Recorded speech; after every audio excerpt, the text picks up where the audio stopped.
그러므로 우리는 하나님의 말씀을 대하는 태도가 어떠해야 돼요? 사모해야 되죠.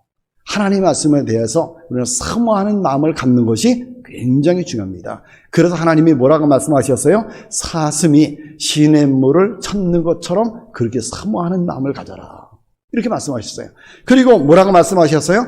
복 있는 사람은 악인의 꾀를 쫓지 아니하고 죄인의 길에 서지 아니하고 오만한 자의 자리에 앉지 않는다. 이렇게 말씀하시면서 오히려 복 있는 사람은 어떻게 살아가냐? 여호와의 율법을 즐거워하며 그 율법을 주야로 묵상하며 살아간다. 이렇게 말씀하고 있습니다. 그러므로 하나님의 말씀을 사모하시기 바랍니다. 하나님의 말씀을 즐거워하시기 바랍니다. 그래서 하나님의 말씀을 자꾸 읽고요. 자꾸 들으시기 바랍니다. 자꾸 대하셔야 돼요.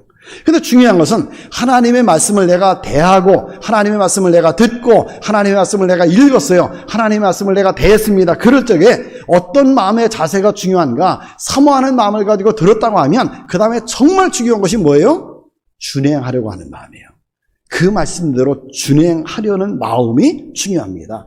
아무리 말씀을 들어도 그 말씀을 따르지 않는다고 하면, 아무리 말씀을 들어도 그 말씀대로 내가 준행하지 않는다고 하면 아무 소용이 없죠.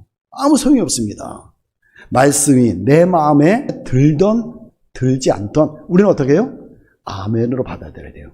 하나님이 어떤 말씀을 해주든지 간에 아멘으로 듣고 아멘으로 받고 아멘으로 따라야 돼요. 만약에 하나님의 말씀을 듣지 않는다고 하면 이것도 교만한 거죠. 하나님의 말씀을 잘 들었어요. 듣는데 따르지 않는다고 하면 이것도 교만한 것입니다. 왜? 하나님의 말씀을 무시해버리고 내 생각대로 살아가는 것이기 때문에 그렇습니다. 교만한 거죠. 우리는 하나님의 말씀에 무조건 아멘해야 돼요.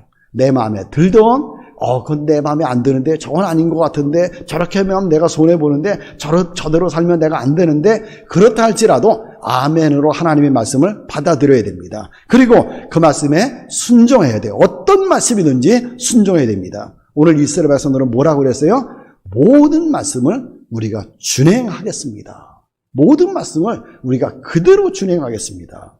여러분 오늘 우리도 하나님께서 말씀하신 모든 말씀을 내가 준행하겠습니다. 내가 그 말씀대로 지키면서 살겠습니다. 이런 고백을 우리도 해야 할 것입니다. 그리고 그대로 말씀을 준행하는 삶을 살아가야 됩니다.